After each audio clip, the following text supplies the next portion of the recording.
देश का नाम बदलने पर बहस छिड़ी है। संविधान में दर्ज इंडिया दैट इज भारत को बदलकर केवल भारत करने की मांग उठ रही है। इस बारे में एक याचिका भी सुप्रीम कोर्ट में दाखिल हुई है, जिस पर बुधवार को अदालत ने सुनवाई की। याचिकाकर्ता की मांग थी कि इंडिया ग्रीक शब्द इंडिका से आया है और इस नाम को हटाया जाना चाहिए। याचिकाकर्ता ने अदालत से अपील की थी कि वो केंद्र सरकार को निर्देश दे कि संविधान के अनुच्छेद 1 में बदलाव कर देश का नाम केवल भारत किया जाए। सुप्रीम कोर्ट के chief justice S A Bobde की अध्यक्षता वाली 3 सदस्यीय बेंच ने याचिका को खारिज करते हुए इस मामले में दखल देने से इनकार कर दिया। अदालत ने कहा कि संविधान में पहले से ही भारत का जिक्र है। संविधान में लिखा है इंडिया दैट इज भारत। सर्वोच्च अदालत ने कहा कि इस याचिका को संबंधित मंत्रालय में भेजा जाना चाहिए और याचिकाकर्ता सरकार के सामने अपनी मांग रख सकते हैं। ये कोई नई बात नहीं है, कई देश अपना नाम बदल चुके हैं। आइए जानते हैं कि भारत को कितने अलग अलग नामों से जाना जाता रहा है और उनके पीछे की कहानी क्या है। प्राचीन काल से भारत भूमि के अलग अलग नाम रहे हैं, मसलन जम्बूद्वीप, भारतखंड, हिमवर्ष, अजनाभ वर्ष, भारतवर्ष, आर्यव्रत, हिंद, हिंदुस्तान और इंडिया। मगर इनमें भारत सबसे ज्यादा लोकमान्य और प्रचलित रहा है। नामकरण को लेकर सबसे ज्यादा धारणाएं एवं मतभेद भी भारत को लेकर ही है। भारत की वैविध्यपूर्ण संस्कृति की तरह ही अलग अलग कालखंडों में इसके अलग अलग नाम भी मिलते हैं। इन नामों में कभी भूगोल उभर कर आता है तो कभी जातीय चेतना और कभी संस्कार। हिंद, हिंदुस्तान, इंडिया जैसे नामों में भूगोल उभर रहा है। इन नामों के मूल में या तो सिंधु नदी प्रमुखता से नजर आ रही है, मगर सिंधु सिर्फ एक क्षेत्र विशेष की नदी भर नहीं है। सिंधु का अर्थ नदी भी है और सागर भी। उस रूप में देश के उत्तर पश्चिमी क्षेत्र को किसी जमाने में सप्त सिंधु या पंजाब कहते थे, तो इसमें एक विशाल उपजाऊ इलाके को वहां बहने वाली 7 अथवा 5 प्रमुख धाराओं से पहचानने की बात ही तो है। इसी तरह भारत नाम के पीछे सप्त सैंधव क्षेत्र में पनपी अग्निहोत्र संस्कृति की पहचान है। पौराणिक युग में भरत नाम के अनेक व्यक्ति हुए हैं। दुष्यंत सुत के अलावा दशरथ पुत्र भरत भी प्रसिद्ध हैं, जिन्होंने खड़ाऊ राज किया। नाट्य शास्त्र वाले भारत मुनि भी हैं। एक राजर्षि भरत का भी उल्लेख है, जिनके नाम पर जड़ भरत मुहावरा भी प्रसिद्ध हो गया। मगधराज इंद्रद्युम्न के दरबार में भी एक भरत ऋषि थे। एक योगी भरत हुए हैं। पद्म पुराण में एक दुराचारी ब्राह्मण भरत का उल्लेख बताया जाता है। ऐत्रेय ब्राह्मण में भी दुष्यंत पुत्र भरत ही भारत नामकरण के पीछे खड़े दिखते हैं। ग्रंथ के अनुसार भरत एक चक्रवर्ती सम्राट यानी चारों दिशाओं की भूमि का अधिग्रहण कर विशाल साम्राज्य का निर्माण कर अश्वमेध यज्ञ किया, जिसके चलते उनके राज्य को भारतवर्ष नाम मिला। इसी तरह मत्स्य पुराण में उल्लेख है कि मनु को प्रजा को जन्म देने वाले स्वर और उसका भरण पोषण करने के कारण भरत कहा गया। जिस खंड पर उसका शासनवास था उसे भारतवर्ष कहा गया। नामकरण के सूत्र जैन परंपरा तक में मिलते हैं। भगवान ऋषभ देव के ज्येष्ठ पुत्र महायोगी भरत के नाम पर इस देश का नाम भारतवर्ष पड़ा।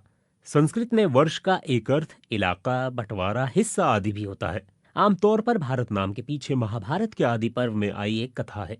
महर्षि कंव और अप्सरा मेनका की बेटी शकुंतला और पुरुवंशी राजा दुष्यंत के बीच गंधर्व विवाह होता है। इन दोनों के पुत्र का नाम भरत हुआ।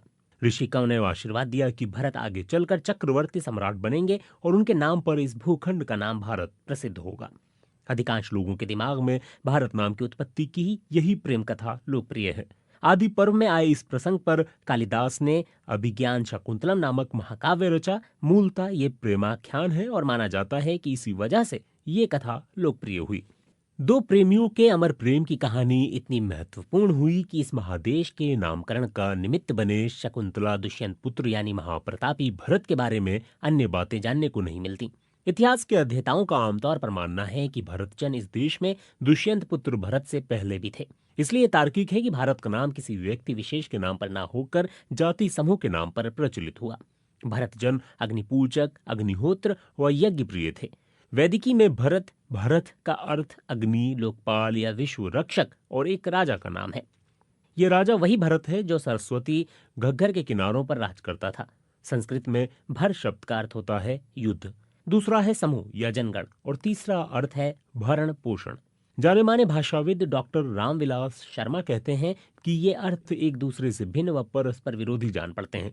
अतः भर का अर्थ युद्ध और भरण पोषण दोनों हो तो ये इस शब्द की अपनी विशेषता नहीं है। भर का मूलार्थ गण यानी जन ही था। गण के समान वो किसी भी जन के लिए प्रयुक्त हो सकता था। साथ ही वो उस गण विशेष का भी सूचक था जो भरत नाम से विख्यात हुआ। दरअसल भरत जनों का वृत्तांत आर्य इतिहास में इतना प्राचीन और दूर से चला आता है कि कभी युद्ध, अग्नि, संघ जैसे आशयों से संबद्ध भारत का अर्थ सिमटकर महज एक संज्ञा भर रह गया, जिससे कभी दाशरथे भरत को संबंध किया जाता था तो कभी भारत की व्युत्पत्ति के संदर्भ में दुष्यंत पुत्र भरत को याद किया जाता है। किंतु हजारों साल पहले अग्निप्रिय भरतजनों की शुचिता और सदाचार इस तरह बढ़ा चढ़ा था कि निरंतर यज्ञ कर्म में करते रहने से भरत और अग्नि शब्द एक दूसरे से संपृक्त हो गए। भारत शब्द मानो अग्नि का विशेषण बन गया। संदर्भ बताते हैं कि देवश्रवा और देववात इन दो भरतों यानी भरतजन के दो ऋषियों ने ही मंथन के द्वारा अग्नि प्रज्वलन की तकनीक खोज निकाली थी। डॉक्टर रामविलास शर्मा के मुताबिक ऋग्वेद के कवि भरतों के अग्नि से संबंध की इतिहास परंपरा के प्रति सचेत हैं। भरतों से निरंतर संसर्ग के कारण अग्नि को भारत कहा गया। इसी तरह यज्ञ में निरंतर काव्य पाठ के कारण कवियों की वाणी को भारती कहा गया। ये काव्य पाठ सरस्वती के तट पर होता था, इसलिए ये नाम भी कवियों की वाणी से संबद्ध हुआ। अनेक वैदिक मंत्रों में भारती और सरस्वती का उल्लेख आता है। प्राचीन ग्रंथों में वैदिक युगीन एक प्रसिद्ध जाति भरत का नाम अनेक संदर्भों में आता है। ये सरस्वती नदी या आज के घग्गर के कछार में बसने वाला समूह था जो यज्ञ प्रिय अग्निहोत्र जन थे। इन्हीं भरत जन के नाम से उस समय के समूचे भूखंड का नाम भारतवर्ष हुआ। विद्वानों के मुताबिक भरत जाति के मुखिया सुदास थे। वैदिक युग से भी पहले पश्चिमोत्तर भारत में निवास करने वाले जनों के अनेक संघ थे, इन्हें जन कहते थे। इस तरह भरतों के इस संघ को भरतजन नाम से जाना जाता था। बाकी अन्य आर्य संघ भी अनेक जन में विभाजित थे। इनमें पुरु, यदु, तुर्वसु, तृत्सु, अनु, ध्रुयु, गांधार, विषाणिन, पक्त, केकय, शिव, अलिन, भलान, तृत्सु और संजय आदि समूह भी जन थे।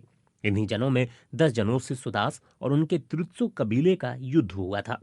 सुदास के तृत्सु कबीले के विरुद्ध 10 प्रमुख जातियों के गण या जन लड़ रहे थे। इनमें पंचजन यानी पुरु, यदु, तुर्त्सु, अनु और द्रुयु के अलावा भालानस, अलिन, शिव, पक्त और विषाणिनी कबीले शामिल थे।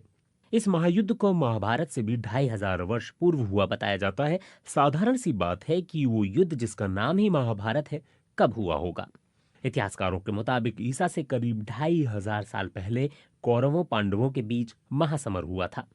एक गृह कलह जो महासमर में बदल गई ये तो ठीक है, पर इस देश का नाम भारत है और दो कुटुंबों की कलह की निर्णायक लड़ाई में देश का नाम क्यों आया? इसकी वजह यह है कि इस युद्ध में भारत की भौगोलिक सीमा में आने वाले लगभग सभी साम्राज्यों ने हिस्सा लिया था, इसलिए इसे महाभारत कहते हैं। दाशराग्य युद्ध इससे भी 2500 साल पहले हुआ बताया जाता है, यानी आज से 7500 साल पहले। इसमें तृत्सु जाति के लोगों ने 10 राज्यों के संघ पर अभूतपूर्व विजय प्राप्त की। तृत्सु जनों को भरतों का संघ कहा जाता था। इस युद्ध से पहले ये क्षेत्र अनेक नामों से प्रसिद्ध था।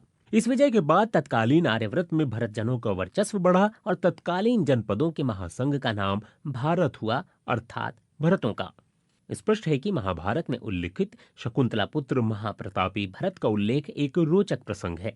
अब बात करते हैं हिंद यानी हिंदुस्तान की। ईरानी हिंदुस्तानी पुराने संबंधी थे। ईरान पहले फारस थे, उससे भी पहले आर्यनम, आर्य अथवा आर्यन। अवेस्ता में इन नामों का उल्लेख है। माना जाता है कि हिंदू कुश के पार जो आर्य थे उनका संघ ईरान कहलाया और पूरब में जो थे उनका संघ आर्यव्रत कहलाया। ये दोनों समूह महान थे, प्रभावशाली थे। दरअसल भारत का नाम सुदूर पश्चिम तक तो खुद ईरानियों ने ही पहुंचाया था। कुर्द सीमा पर बेहिस्तून शिलालेख पर उत्कीर्ण हिंदू शब्द इसकी गवाही देता है। फारसियों ने अरबी भी सीखी, मगर अपने अंदाज में। एक जमाने में अग्निपूजक जरस्थ्रूतियों का ऐसा ज़हूरा था, वहां इस्लाम का आविर्भाव भी नहीं हो पाता। ये बातें तो इस्लाम से भी सदियों पहले और ईसा मसीह से भी 4 सदी पहले की हैं। संस्कृत आविस्ता में गर्भनाल का रिश्ता है। हिंदू कुश बामियान के इस पार यज्ञ होता था तो उस पार यश्न, आर्यमन, अर्थर्वन, होम, सोम, हवन जैसी समानार्थी पदावलियां यहाँ भी थीं, वहां भी। फारस, फारसी, फारसियों के ग्राह्य होने का दायरा यहीं तक नहीं रहा। इस्लाम के दायरे में भी सनातनता का ये सौहार्द दिखता है। हिंदू शब्द तो ईसा से भी 2000 साल पहले अक्कादी सभ्यता में था। अक्कद, सुमेर, मिस्र सबसे भारत के रिश्ते थे। ये हड़प्पा दौर की बात है। सिंध सिर्फ नदी नहीं, सागर, धारा और जल का पर्याय था। सिंध का 7 नदियों वाले प्रसिद्ध सप्त सिंधु क्षेत्र को प्राचीन फारसी में हफ्त हिंदू कहा जाता था। क्या इस हिंदू का कुछ और अर्थ है? जाहिर है, हिंद, हिंदू, हिंदुवान, हिंदुश जैसी अनेक संज्ञाएं अत्यंत प्राचीन हैं। इंडस इसी हिंदश का ग्रीक समरूप है। ये इस्लाम से भी सदियों पहले की बातें हैं। ग्रीक में भारत के लिए इंडिया अथवा सिंधु के लिए इंडस शब्दों का प्रयोग दरअसल इस बात का प्रमाण है कि हिंद अत्यंत प्राचीन शब्द है और भारत की पहचान है। संस्कृत का स्थान फारसी में स्थान हो जाता है। इस तरह हिंद के साथ जुड़कर हिंदुस्तान बना। आश्रय जहां हिंदी लोग रहते हैं, हिंदू बसते हैं। भारत यूरोपीय भाषाओं में हा का रूपांतर आ हो जाता है तो सा का आ नहीं होता। मेसोपोटामियाई संस्कृतियों से हिंदुओं का ही संपर्क था। हिंदू दरअसल ग्रीक, इंडस, अरब, अक्काद, पर्शियन संबंधों का परिणाम है। इंडिका का प्रयोग मेगास्थनीज ने किया। वो लंबे समय तक पाटलिपुत्र में भी रहा, मगर वहां पहुंचने से पूर्व बख्तर, बाख्तरी, गांधार, तक्षशिला इलाकों से गुजरा। यहाँ हिंद, हिंदवान, हिंदू जैसे शब्द प्रचलित थे। उसने ग्रीक स्वतंत्र के अनुरूप उनके इंडस, इंडिया जैसे रूप ग्रहण किए। ये ईसा से 3 सदी और मोहम्मद से 10 सदी पहले की बात है। जहां तक जम्बूद्वीप की बात है, ये सबसे पुराना नाम है। आज के भारत, आर्यव्रत, भारतवर्ष से भी बड़ा। परंतु ये तमाम विवरण बहुत विस्तार भी मांगते हैं और इन पर अभी गहन शोध चल रहे हैं। जामुन फल को संस्कृत में जम्बू कहा जाता है। अनेक उल्लेख हैं कि इस केंद्रीय भूमि पर यानी आज के भारत में किसी काल में जामुन के पेड़ों की बहुलता थी। इसी वजह से इसे जम्बूद्वीप कहा गया। जो भी हो, हमारी चेतना जम्बूद्वीप के साथ नहीं, भारत नाम से जुड़ी है। भरत संज्ञा की सभी परतों में भारत होने की कथा खुदी हुई है।